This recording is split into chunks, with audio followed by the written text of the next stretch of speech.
a Dunder Mifflin employee. No, I'm joking. It is Master Sergeant Justin Bright from the United States Air Force. We served together back in cheers, mate. Cheers. Back in McGuire for a little while.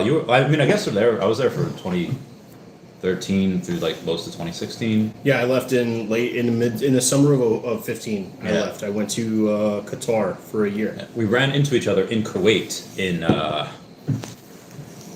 in 2016, and before that, I know there was a little bit of time between your 18th birthday and joining the Air Force. You said you were playing semi-pro football. How do you classify? They called it semi-pro football in Denver. So that was after I joined the military. So really? I joined them. I graduated high school at 18 in May, and I had a departure date for the Air Force. Mm-hmm. I was going to the Air Force in August, and I set that up. And somebody's asking, "Oh, is he a live, lav, luffer?" Oh, that's my wife. That's my wife's poster. So I set it up so when I graduated in May, I have the summer of my 18th birthday or my 18th year to hang out with my buddies over the summer, and then go to the Air Force. That makes sense. I played, like I said, high school and junior high football in junior high and high school, and then I eventually found my way to Denver, Colorado, and they had a league where I had to pay for my equipment, but I get to try out for a team. If I make the team, then I play, and we got to play teams all over Colorado, and we played a team in Wyoming. So I did a year there, but that was when I was 25. Okay, and so what position did you play through? I was starting left guard. As a military member, I had to make my PT test and my weights tape, and I was still able to make starting left guard for the Mile High Grizzlies in Denver. And for those of you that don't know, in order to have you pass your PT test, you need originally you needed under a 40-inch waist? A 39. You had to have a 39 or under. And you get a lot of points taken off if you have anything above a 36. And they don't tape around your waist where your pants sit. They tape your fat tire, your spare tire, right? Like as high, they above your navel. Your love handles, they catch the worst part of your stomach. It was. The agreement, I had to fill out paperwork to play full contact football. We had refs, we had a league, right? There was a championship, and there was an all-star game. And then if we made in our league, if we did well enough, we could go to Nevada and play in a tournament there. Yeah. The agreement with the commander was if you pass your PT test, you can play football. So. Okay. I passed my PT test, and then I weighed in at 280 pounds to play offensive guard. Oh, you were a left tank. Guard. Yeah. Damn. What do you weigh now? I weighed in at my PT test at 277 on. It's just the same. It's exactly on Thursday, the same. Yeah. So I think I'm in better shape now than I was at that 277 though. I was just younger. So. How old were you when that? 25. All right, so this was you're 39, so it's 14 years ago. So it's like 06, 07? Yeah, it was the 06 season. Yeah. 07. Oh, so I thought you were like in like arena league football, like. No. I wasn't like it wasn't like I was getting paid. It was.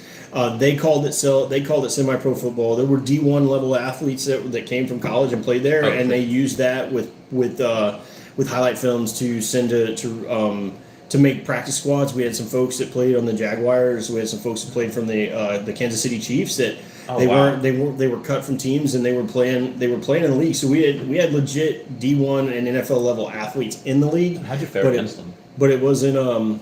They were few and far between, and they were just beasts on the field. Oh. I did well. Like I started all 9 games we played, and we went to the championship game, right? Like I did really well, and then in the championship game, when we lost, I got moved from left guard to tight end because our tight end got hurt. I played tight end in high school, and then we had a different quarterback because he had a quarterback injury, and we lost the championship game. So I mean, the season was well. Every Saturday, we played on Saturday. Every Sunday morning, I woke up and I felt like I had been in a train wreck. Well, you're just slamming your body against other bodies.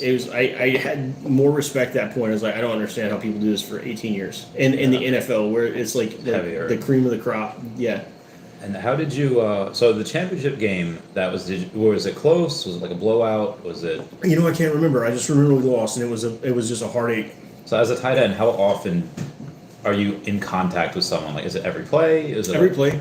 So the tight end, you're either blocking or you're running a route, and you're touching a cornerback. In the league that in the game in the league that I played in, and the team that we played, it was either you're blocking or you're going to go and touch the cornerback to kind of set up a block on the other side, on the end of the field. So you ever taken like really bad hits, or is it just constant repetitive? In high school, I took one dirty shot. I was on a knee trying to get up, and somebody hit me in the ear hole and laid me out. That was the only dirty shot I ever had. Ooh. That was in high school. And I played Texas football, so it was like football in Texas is everything. I know everybody, you probably hear it, but it's in your blood, right? Like the town shuts down, everybody goes to the football game, and I was on a knee and a dude hit me and he laid me out. It hurt. That was the only dirty shot I had. Jeez, I did not have a Poor Man Printing says, "Yo, no invite for the beer soon." Poor Man Printing soon. What we got here comments was, "Yo, bro, hey Rambo Randy, how you doing, mate? Doing well." And Drew Seller says, "What's up, dads?" Realty looking different. Did buy anything in the? I didn't buy anything yet. I have just waiting on selling some Pokemon cards. Yeet. So you were in the Air Force for 6 years at that time before you started playing? Semi-pro? Yeah. Or in Denver, yeah. I joined in August of 2000. So I went to basic training August 22nd, 2000. So what was it? That was about 3 weeks ago. I hit my 21-year mark. Yeah. I rent my MTL or my MTI for basic training. I forgot his name now. Sergeant Lyles.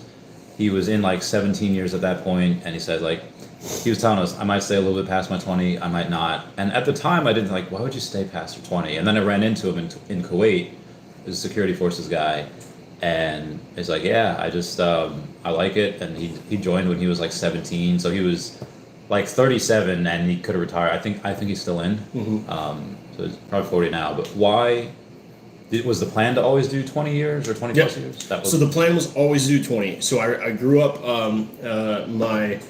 my old man was really strict, and everything was always his way, or you got ass chewing. I didn't ever get slapped around. I just got, my dad was just a disciplinarian, and he made it known that you're not going to step out of line. Yeah.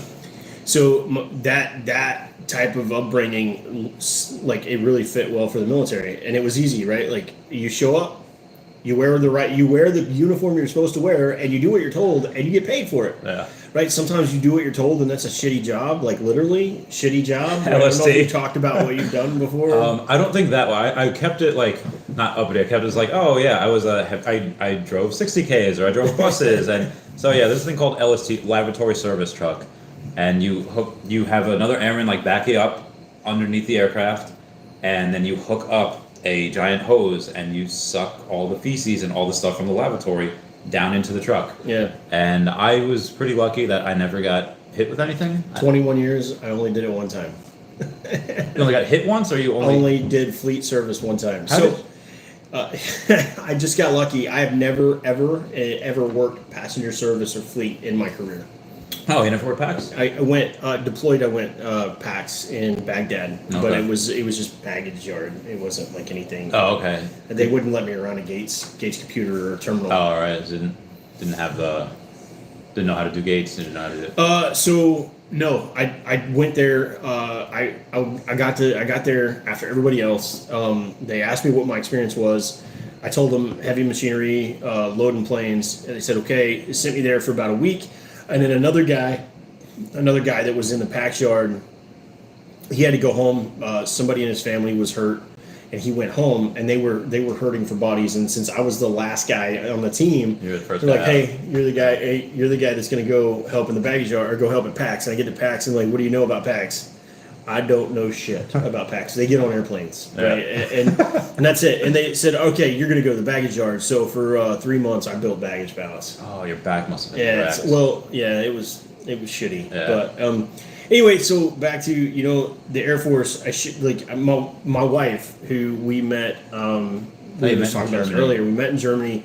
My wife And our first date, she asked me, "Are you going to make this a career?" So in 2001, she says, "Are you going to make this a career?" She was thinking ahead. I said, "Yeah, it's too easy. You do what you're told. You wear what you're supposed to wear. You do what you're told, and you get paid." And so over time, it was just something that was easy for me. Like I just showed up and did what I was told and didn't do any extra. But the expectations are different because you joined before 9/11. Yeah. Like, what were the expectations as an airman pre 9/11 and then after? Like, how did it change? So when you say expectations, I think the expectations of an airman have always been the same, right? Like we expect an airman to be to be that model citizen, that person that anyone can rely on, and then we expect airmen to have initiative and have integrity, right? Yeah. And so that was always the same. I would say, but before 9/11, in our job, right? Like we didn't get normal days off, right? So like my days off are Tuesday, Wednesday. That was on. Yesterday, Yeah, right? Tuesday, so as a brand new airman, we had days off on Monday, Tuesday, or Tuesday, Wednesday, and I remember thinking, it was July 4th in 2001. And it fell on a Wednesday, and I actually had a holiday off. That's amazing. Yeah, never happens. And so I was like, oh, okay, cool. But it's July 4th. It's a holiday. There's a big carnival on the base, and so, but the expectations were then before 9/11. We went to work for 8.5 hours. I showed up early. We got our briefs. We went to work, and then if you did what you're supposed to do, and the boss liked you, it cut you out of work before the next shift came on, and. Nice. And it was like I got an hour for lunch. They sent me to chow hall, and they would say, "Bright, it's your turn to go to the chow hall," right? Because, and then after that, it was just wearing you down. Like you go to work for 13 hours. Were they 24-hour ops at that point? Yeah, we were 24-hour ops at Ramstein in Germany. Okay. In 2000, yeah, we were moving cargo all the time. It just wasn't a whole lot. Yeah. Then you and I were talking about this yesterday. Like after Afghanistan, after the attacks. Germany was the gateway to Afghanistan. Everything came to Germany before it went on into theater, and so we went from, like I told you, we went from normal ops. Everybody's working 8-hour days. Everybody's having 2 days off. Everybody, if there was a holiday, right? So another thing in the military, just because there's a holiday, so like July 4th, right? You don't get July 4th off. You'll get like July 9th. Right, but they'll give you a 3-day weekend, right? So you'll get one of your weekends in the month will be 3 days off. That didn't happen. After that, it was 2 days off. It was 12 hours, 13-hour shifts because we're moving 109 missions a day. And the next crew would come in and get a brief from the dispatcher, and they would go out to jets, and we would have to load or finish unloading our jet, and then come in and then collect our gear and go home. Yeah. So you pull a 13-hour day. I remember thinking, man, like I was just so worn out because in Germany it's like here in can I say where I'm at? Yeah. Here in Mass, the sun goes down in the wintertime. It goes down very early and it comes up early, right? And I remember going to work in Germany and the sun was out. I would work the entire shift and the sun would set and then the sun would rise again and I was still at work. And that fucked with your head. You go home and you sleep for 9 hours and you're dragging ass. You get out of bed, you have your coffee, you eat, and then you get in a car, you do it all over again.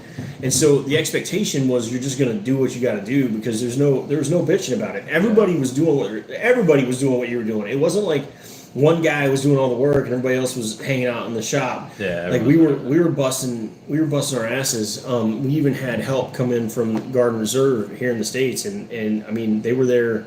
And they were doing the same shifts as us, was just going through it, man.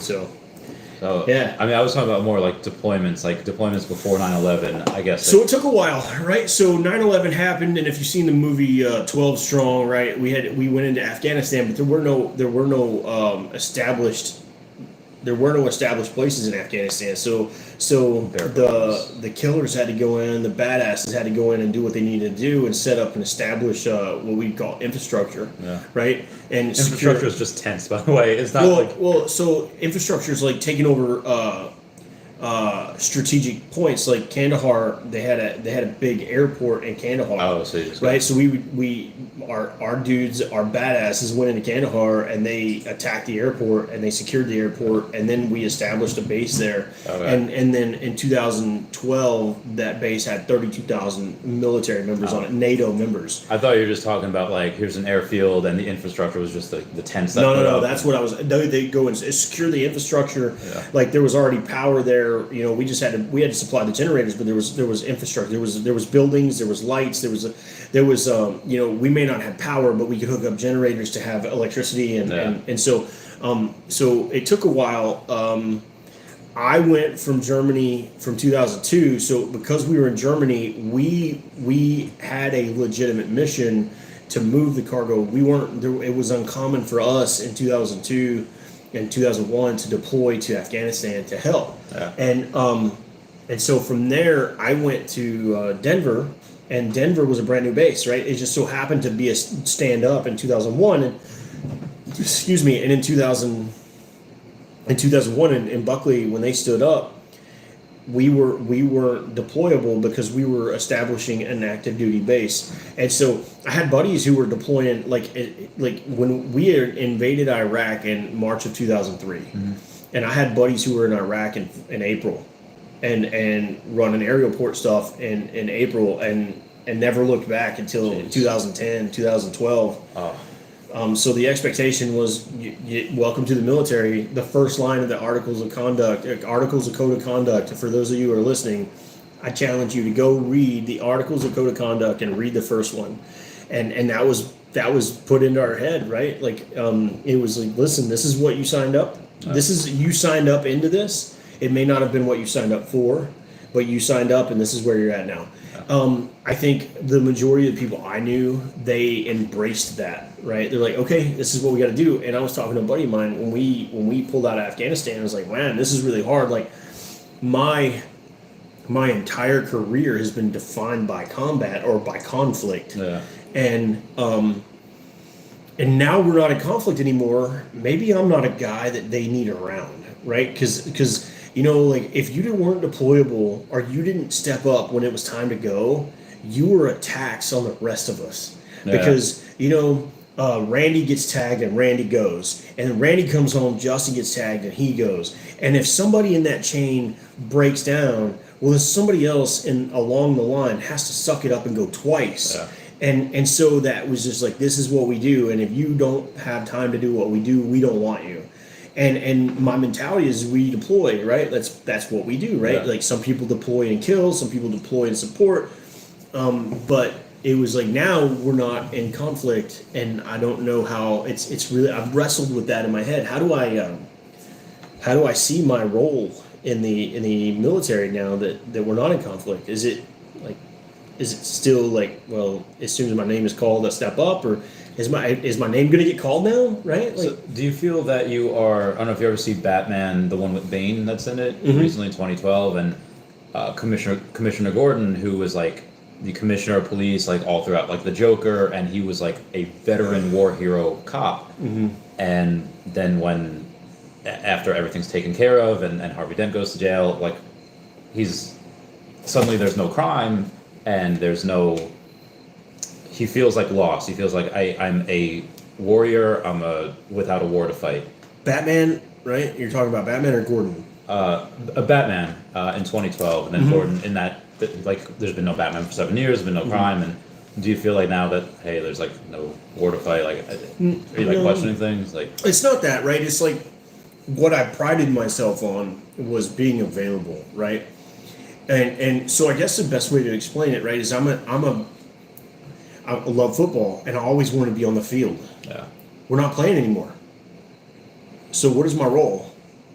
How do I bring value, right? And I know I mean, for those of you listening, I've been in around a while. My position is really high in the unit. I know what my value is, but I didn't identify with that the way I did with I'm ready to go when you tell me you need to go. The right? 2T2 being deployable. Right.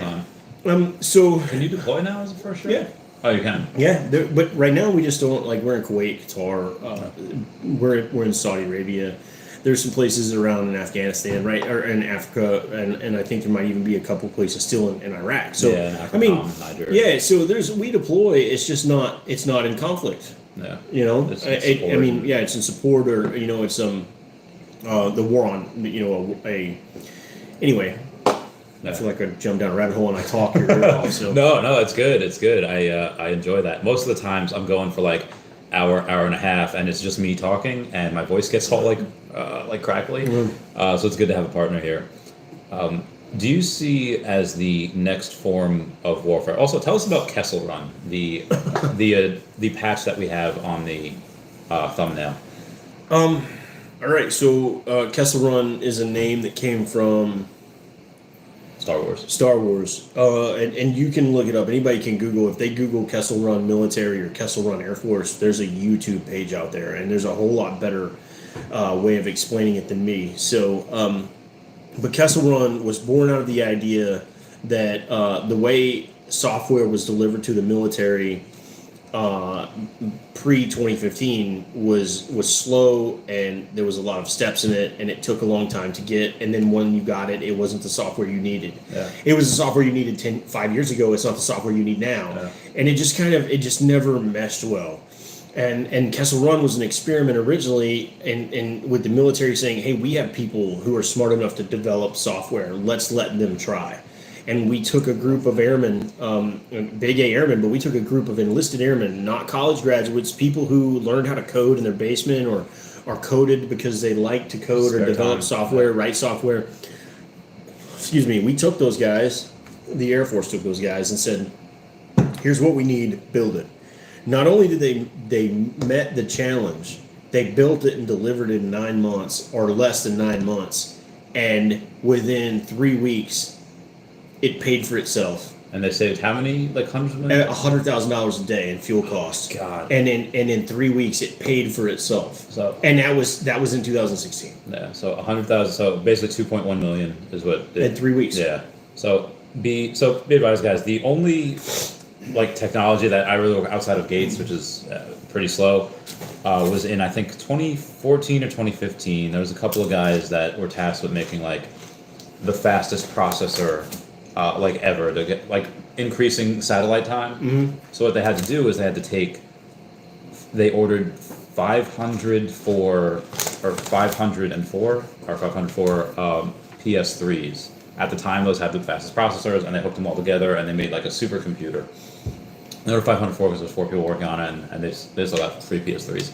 But that's the only experience with technology I had as far as that goes. But coding, it's a language. It's learning another language, whether it's JavaScript, whether it's I forgot the other ones that they use. What are they using? Oh, dude, so let's. Folks are on here like as a first sergeant. I'm like a HR, a human relations for. If we're having issues like anything, whether it's like, hey, like my quality wife, of life. Yeah, quality. Like if your wife is.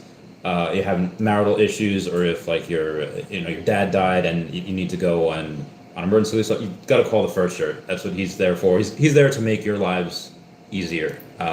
So I'm attached to a unit that I know. My job is people to make sure that people are taken care of. So the intricacies on what they use and how they build stuff, I'm not very good. But if folks are interested, they can YouTube Kessel Run Air Force or Air Force Kessel Run, and it'll pop up. We have a page, and there's a whole publicity team that goes out there and does amazing work and shows exactly what our airmen are doing. Yeah, which is really cool. For me, I was only just stuck in the. A little more. Yeah. I'll be right back. So for me, I was in, let's say, the aerial port squadron, and I was doing that for pretty much my whole career, which was only 4 years, not too much. He's been in for 21, which is quite a long time. And what happened was I never really veered off from that. There's a bunch of different jobs. I was passenger services, I was ramp services, there's an ATOC, there's cargo, there's special, there's so many. But I never actually switched career fields. At one point, I did want to go try out for battlefield airmen.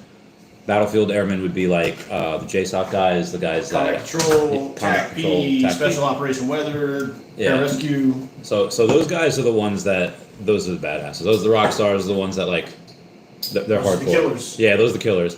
When I went to try to go try out for them, it was just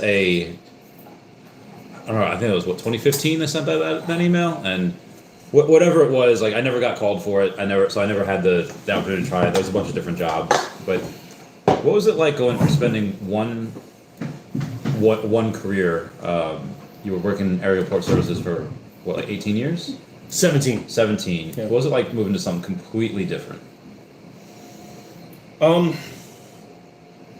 It was really, for me, it was refreshing. It wasn't like a sad goodbye. Like, No. So I don't. I love so we have occupational badges, right? So on the left shoulder, we have occupational badges, and that occupation, right? I love my aerial port occupation. I'm proud of what I did, but remember we were talking earlier today about retirement, what that looks like for me. yeah. I need to be challenged. And after you're in an office for a while, or you're in a job for a while, it's the same routine, right? And the point is to make it easy, so nobody can mess it up, right? And it just it's mundane and routine, and I just get over it. I'm like, man, I need a challenge. I need to be stressed out a little bit, right? I want to be pushed to my limit, right? And so whenever I was in that office, I was not happy with I didn't have job satisfaction. Yeah. And so when I left job satisfaction. They asked me to talk about being a first sergeant, and I started looking into it. I was like, okay, I'll do it. And I crossed over. It was scary because 18 years in the military, I've known what I'm doing, and I'm pretty damn good at what I do. I felt like that. I was better than average. And I show up to another unit, and they're talking with acronyms, and they're talking about operations, and none of it makes sense. And I felt like I was day one tech school all over again. Yeah. And I had to learn really quickly because you're... I'm even going, like, writing notes down, like, writing words and just taking notes. And then at the end of it, I was like, hey, Captain, what is a bollard? Right? Like, what does this mean? Wow. And then just getting inundated with just information overflow and having to relearn. I felt overwhelmed at first because I felt like I had to relearn what that career field was doing or what they did. And then it got to the point where I slowed down. I was like, all right, listen, I need to focus on people. Are they getting paid correctly? Do their families have what they need to be okay? Are their medical services what they need? Is there something that my folks don't have that is keeping them from focusing on work? Yeah. And, okay, they do this cool job, and I'll learn not the technical, but I'll learn the overview of what they do, and I'll get involved. And my first unit was for a military police unit, a security forces unit. I got tased. I got M9 qualified. I carried an M9 when they carried an M9. I got to do cool stuff with them, and I got involved, but I didn't have to. I felt like I was like, okay, I don't have to learn how to be a security forces guy. I just have to be a first sergeant for a security forces guy. So when somebody says something, I don't need to know the details are. I just need to know what it means, right? Yeah. And that kind of helped me. And then after that, I went to a flying unit, and I had 3 flying units, and then after that, I went to a medical unit. So it was just relearning over and over and over again. So I know you said like it was always the plan to be a 20 years plus. Mm-hmm. Was there ever any time in there where you're just like, I'm done? Absolutely. What were some of those times, and what made you stay?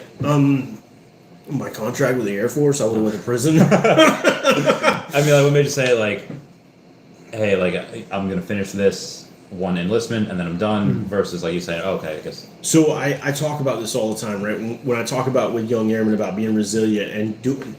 I love there's a statement, I wish I had my phone with me. There's a statement in the Air Force that we have and in the military is embrace the suck. Yeah.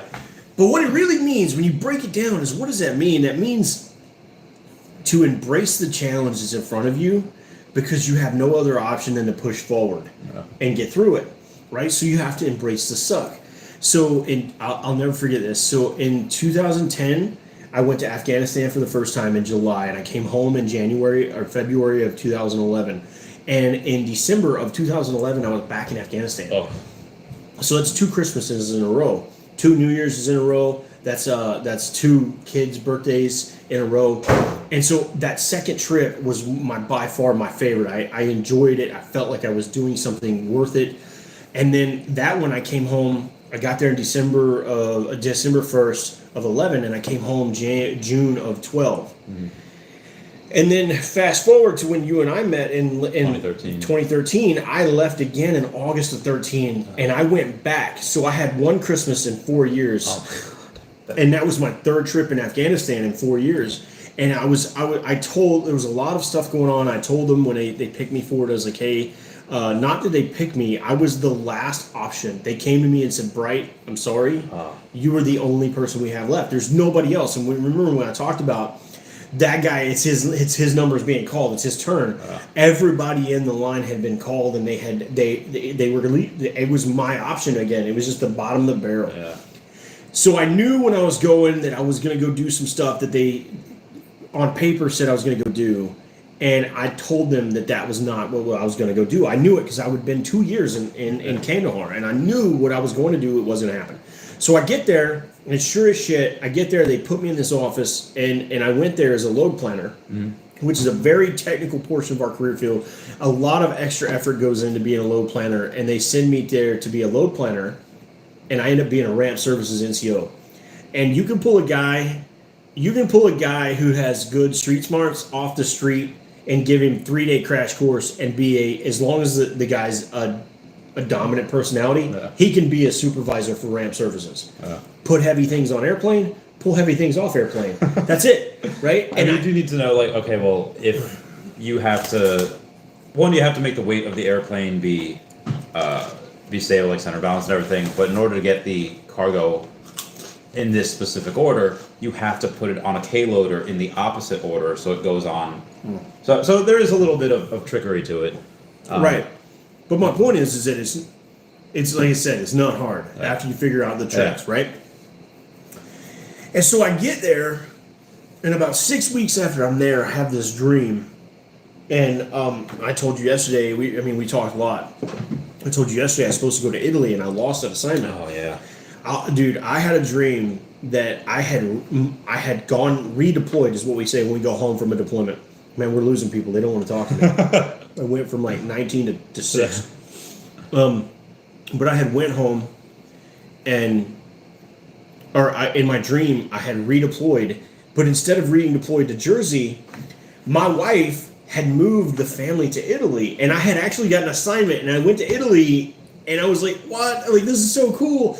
I redeployed and went to Italy, and I met my wife, and I'll never forget the cobblestone street. It was wintertime. The snow, I could smell fresh bread in the street. It was dark. It was like, I mean, like a fucking Hallmark movie. And my alarm goes off, and I'm in a bunk bed in a trailer in Afghanistan, and I was like, fuck. If I could quit right now, if I could say, I don't want this anymore, I want to go home to my family, I'm done with the Air Force, I'm done. At 14 years in the Air Force, I would have fucking left and never looked back. I probably would have looked back, but at that point, I was like, dude, this is my third Christmas in 4 years. It was just a lot, man. It was just that point. That was it. I understand 100%. And when you said like you were like the bottom of the barrel, like they had asked everyone else, and like. Do you remember? Can we talk about other people's names? You remember S10? So Rob. No, I remember C15. No, the guy's name. But Rob. He's construction now. He's retired. He's got a big beard. Oh yeah. Can I say his name? Yeah. Rob Satterwhite. So Rob Satterwhite. It was Rob Satterwhite was a tech sergeant at the time. Oh, yeah. Another dude's last name. He went by Ski. So Rob had an assignment to Turkey, and he couldn't go, and he was in front of me. No. And Ski came back 11 months ago, and I came back 14 months ago.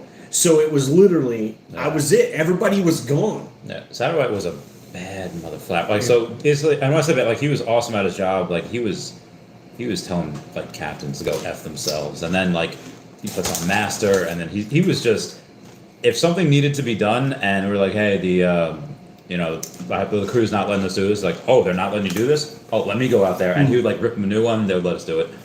But did any of the lack of personnel, that have to do with the cutbacks during that time? That administration, like 2010, 2011? I don't know, man. I couldn't even talk about it. I mean, okay. Not that I can't talk about it. I just think that was during force reduction, right? Yeah. But the entire Air Force in 2010, we were all over the world, right? We were full force in Afghanistan. We were full force in Iraq. Everybody was deployed. Everybody. You said you had 52% of the base deployed? I don't remember the exact date, the exact time, but I remember our commander said we had 52% of our unit deployed. That meant there were more people deployed than there were to do a home station mission. So much. So working home was, and I've been there before. Where working home is like, okay, 12-hour shifts, no days off for X amount of weeks. Oh, what was it? So I remember friends in Hawaii, like Holt, who's now Ogletree, and then a bunch of other friends are in Hawaii. I think Castle was there at that time when they had that thing. They thought a missile was coming in from North Korea. I know why Hawaii was kind of a little messed up from that. What happened with the rest of the Air Force? Where were you at that time? And did it? I don't even remember. Oh, yeah. It was like, what year was it? It was beginning of 2017, and they just had a notification. Everyone in Hawaii got a notification on their cell phone. I remember. Yeah. The rest of the Air Force geared up to go to war. Like really quick, like straight up, like. Everybody was getting ready to go do some dumb shit. So it wasn't just Hawaii. It wasn't just Hickam. It was. Where were you at that time? In early 2017. Oklahoma, Altus, Oklahoma. Okay. Want some chips? Nah. So they're saying like, hey, rapid deployments. Did you have like all call, like a commander's call, saying like, hey, this is what's going on. This is what we're doing. Some of it we can't talk about. Okay. But let me see what I can say. I'm trying to box it up. Okay. So basically, there were certain members in the unit who were involved in preparation for member deployments. Okay. They must have been busy AF. They were like, hey, we didn't get the whole story, but you put two and two together, right? The news and stuff like that. We worked 6 days a week for like 3 weeks trying to prep and then put together. But the entire military was like that. Yeah. Oh, it wasn't just Air Force. It wasn't just your unit. It was just. It was the entire military. Was there any rapid, like short notice deployments? Hey, you're going here in preparation. No. That wasn't like that. No, there was a lot of people named. Like this guy is the person who's going to go if the warning order drops. Okay. Nothing ever dropped. Okay, so they were fine. They didn't have to leave. They didn't go. They didn't even know that they were tasked. Oh, they didn't. No.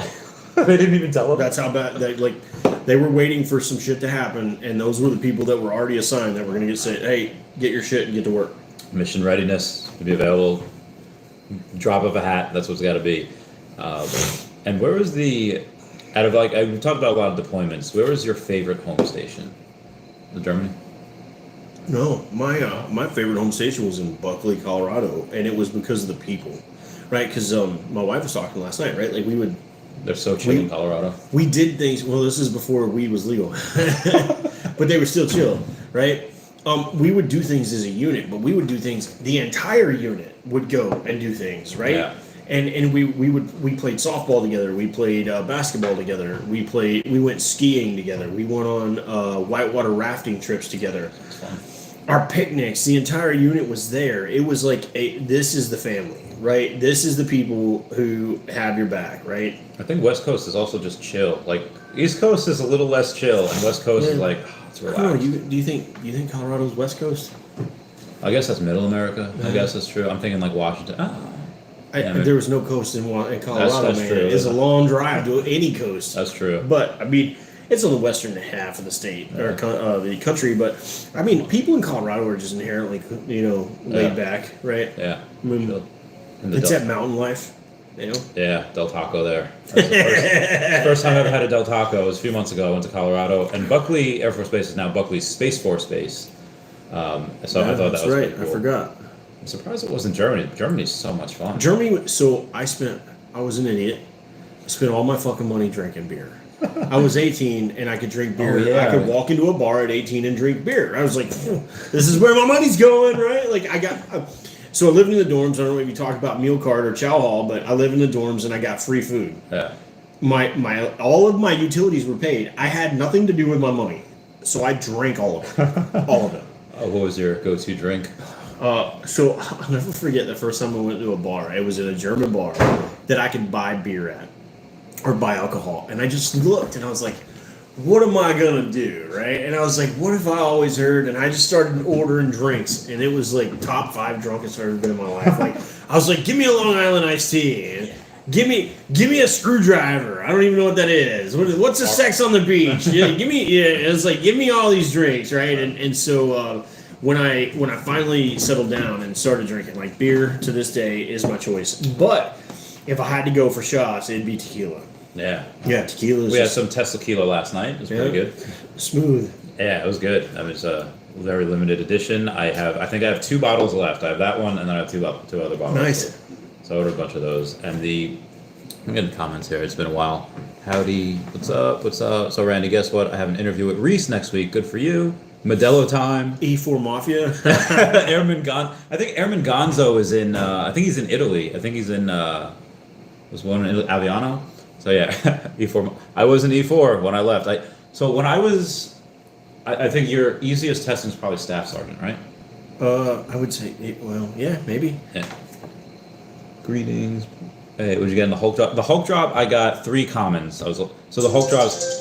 That's my wife. Oh, tell her I said hey. Oh, no, it was disregard or no. So for the Hulk drops, I was telling him all about veve, all about OMI, all about just investing. And again, it's not financial advice. Oh, I give financial advice to him. He's just a friend. So he's not anyone that's gonna zoom me. What's in your bag? I got about 96 million OMI now. He doesn't have any OMI yet, but he is. What's up, Ethan Youngberg? How often would you say you had to move while working in the Air Force? It's different for everybody, Ethan. I like to move. So I was telling Randy this yesterday that I love traveling. I grew up in a small town. My family had never left. And I was, I had places to see, and the recruiter got a hold of that, and it was hook, line, and sinker. But I would say the typical assignment is 4 to 6 years for an enlisted member. If you go overseas, it's shorter than that.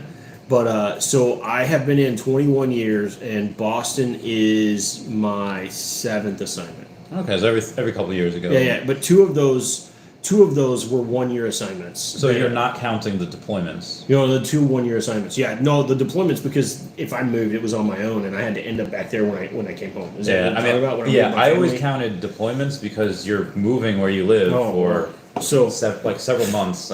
Germany, Denver, Baghdad, Kuwait, or back to Denver, Kuwait, New Jersey, Kabul, Bagram, Kandahar, Qatar, Oklahoma, Massachusetts. All right, so that was 13. But those are deployments. Yeah, right? deployments with that. So yeah, that was that's a lot. I think. Who's this guy laughing? Airman Gonzo. He's laughing. You laughing at me? Yeah. Airman Gonzo.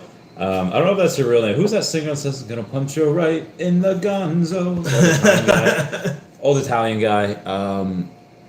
What am I looking forward to? For Mafia, Modelo. Okay, that was it. Outside of that, and you are looking at saying 24 years. So you're gonna finish? So yeah, there's if I don't get promoted again, I can go to 24. Okay, and is that when this enlistment ends? Like in 3 years? The Air Force changed to once you're over 20, you don't enlist anymore. You just go until you're done. Oh, okay. So you don't have to redo like the. No, because once you're, so let's just say you enlist at 16, you enlist for 4 years. Yeah. You'll never have to enlist again, right? Because at 20, you can retire anytime you want, so you just keep going. It's on an indefinite. Okay. And for the, I think it was 2014, we had closed down a base in or we were drawing down a base in Afghanistan, and like a year later, we're opening it back up. Right. Do you think that in the next year or so, or maybe the next president, we're going to reopen Afghanistan again? I hope not. Why?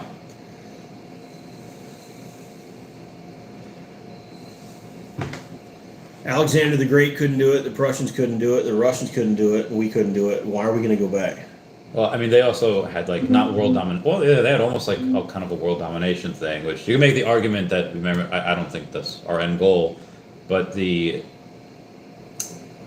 what about like South Korea? Like we never left there, and everything's good.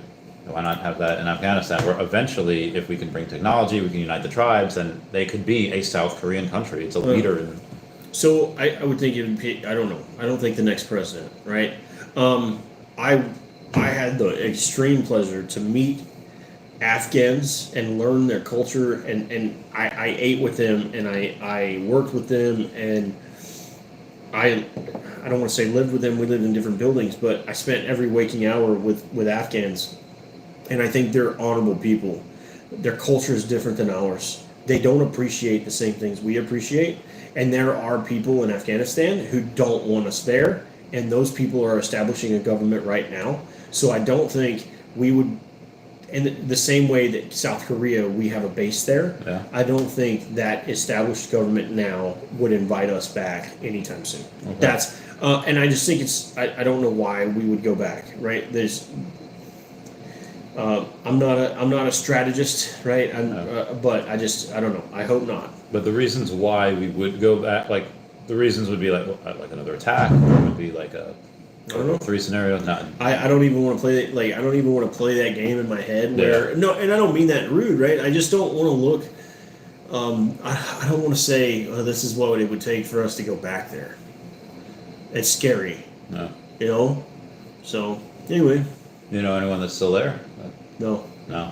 I know some Afghans who were in the Afghan army that I lost touch with. I don't know if they're still alive. Yeah. How does is that one of was that one of the hardest things in the Air Force? Just like You just not knowing. I'm gonna sound rude and like I don't have a soul. But I one of the things that helps me compartmentalize and wake up or go to sleep at night is when we did convoy trainings, we did this training, right? And it was always this 0, 5, 25, 50. Mm-hmm. So if you dismount out of a vehicle, right, you open the door and you look down at 0 where you're gonna step. Yeah. And then you establish like it's safe to go 0, right? And then you look out 5 meters, Mm-hmm. and then 25 and 50. Okay. That's how you establish that is a safe place for you to be before you start moving there, right? And so I think the same way 0, 5, 25, and 50, I do the same thing in life, right? If I can't affect the change in that circle, I don't stress on it, right? Mm-hmm. If I can't affect that change, I'm not going to put that stress in my life because it just adds stress that I don't need. Yeah. So, I don't know, man. Like, I hope they're well. I wish them the best. I know there's a tribe that's holding out in the valley up there in the Pikash I can't remember how to say it, but there's a tribe up there holding out, and I wish them the best. And like, Yeah. I mean, I want Afghanistan to figure it out, and I don't want to be involved in it anymore. Okay. That's me. That's Justin. That's not. Not I don't lead the United States Air Force in anything, so I just that's how I feel, right? So that I'm gonna could text bring my up. wife here real quick. Yeah, She keeps yeah. going. But go ahead, keep asking questions. So that could be an interesting thing. If you are in the next couple of years, you make senior master sergeant, you do a kick-ass job, and you go and you fill all like the bullet holes that you need for chief, and then they say, listen, I like what you did. I like the interview with the real Randy Chavez, and I think you're someone that we need. And you become chief master sergeant of the Air Force. Uh-oh. And we are no longer in Afghanistan. Uh-huh. What are some of the changes that you're like, oh, this is something that I've been wanting for a long time. This will make the Air Force better. This is something that will maybe short-term pain, long-term gain. I'm laughing, you know why? I'm smiling. I don't know if they saw it. If Chief Master Sergeant of the Air Force bright is ever a thing, the first thing I'm going to talk about, so stupid, blousing boots has got to fucking go. Yes. Yes. For those of you that don't know, that I wasn't expecting that, but I'm very pleased with that. You have to. Well, I was a DBA dirtbag amateur. I just tucked my my pants into my boots, and they never got The out. cuff of your pants can't overhang the top of your boot, and so we have to blouse them. And what that does in a career field like ours, when it's hot as shit outside, it just traps all the body heat in the pants, and it makes the pants a swappy mess. You break out on your legs, right? Like it's miserable, right? Like And that's you just like without mop gear. That's without Right. mop level 4. You get swamp crotch. right? Like there's no airflow moving around down there, and it's miserable. The reason why the military blouses their boots is to keep bugs out of the fucking pants, and that started in Vietnam. And we're still doing it. But if I had one operational change to make the Air Force better, I would have to think about that one for a little bit. But I think maybe, and this is a hot topic, and I don't know if anybody here would even know about it, but I think making warrant officers an actual thing in the United States Air Force would really be beneficial. Do we salute them? Yeah. Okay. Warrant officer. So a warrant officer in the other services, they are a technician of their career, right? So let's just think. Perfect example I could use here is if a security forces member is a dog handler, and they go to be a dog handler at E3, and they're dog handler E3, E4, E5. When they make E6, they don't get to handle a dog anymore. They turn into what's called a kennel master, right? And they may manage the kennel where all the dogs and all the junior subordinate airmen are, right? And then that person, eventually, if they get promoted again at E7, they go back to the career field, and maybe they'll have something to do with the kennels, but they won't be on a dog anymore. Yeah. And I think having folks who are really skilled at the thing they want to do, technical, right? Like they want to be a technician. And I don't think that a warrant officer would be a good fit for a dog handler. I just use that as a point, right? Like we have folks in my career field who are developing and coding software. They have no ambition to be a chief in the Air Force. They don't want to be a chief. They don't want to be a chief and run a squadron and do the things that chiefs do. Yeah. They want to develop and stay technical and be the best at what they do. How we could do that is we could have that person be a warrant officer with a career path for them to continue being technical and give them an opportunity to grow without just like, oh, well, grow or get out. Yeah. So I think and I don't know all the details, but I really think that warrant officers would be beneficial in the Air Force. And a perfect example is, bring it home a little bit, is like an installation deployment officer, where normally a butter bar or a second lieutenant would be there, and as an installation deployment officer. Well, what if you had a warrant officer in there that's got 23 years of service who understands what the fuck he's doing, or she? And I think so if I could make a change for the better, and I could talk to advisors who say this is a good idea or bad idea, I think that's the direction I would pursue if I had the opportunity. And do military working dogs, do they still, back when I was in, the dogs used to outrank their handler? Is that still a thing? I don't think that's a thing. I never heard that. I was the first sergeant for a military police unit, and really? Here's where the dogs are considered officers, so a law enforcement officer. So if someone were to hit or commit assault on the dog, it would be just like committing an assault on a police officer. Oh, man. That's where that comes in. Okay. I've never heard one of those folks in there say, my dog outranks me. Oh, all right. Maybe they don't. I went to tech school with. He was former security forces guy. Maybe he was just trolling us, but he said the dogs are always outrank their handlers, just so that you didn't have any of the handlers treating their dogs like shit. I don't believe that. Oh, was he messing with us? I've been lied to for 8 years. Like I said, I don't believe it. I'm not saying it's not real, but this is me, man. I have been spreading lots of misinformation. I was laughing about your dream when you thought you were Dude, you want to talk about the biggest,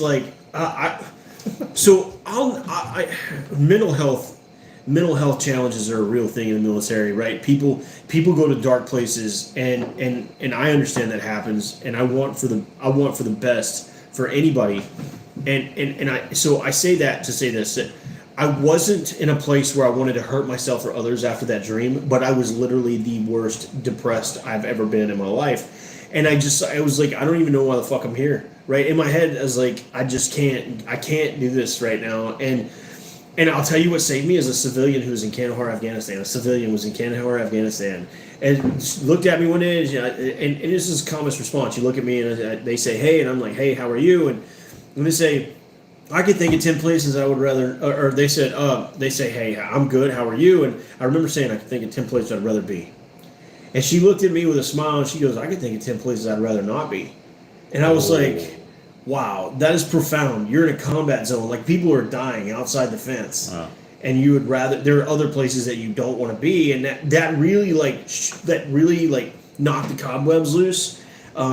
And then talking to some other folks, I realized, like, happiness is a choice. Happiness is not a mood; it's a choice. Yeah. You have to choose to be happy where you're at. And so, yeah, dude, I think that was a turning point for me, like my mental or my emotional intelligence. That deployment, understanding a lot about me and just how I perceive things. Okay. But I still hated it. One last thing. For Airman Gonzo or anyone else, what is some advice you could give people that are thinking about joining or that just joined? The thing that I say to people is, like, get good at your job and things will fall into place. You mean join the military? Join the military, or they had just joined. Yeah, advice for people. Do you have people that are in the military now, or you watch? Okay, I'm going to say this, right? So I say this to a lot of junior military. I believe this, right?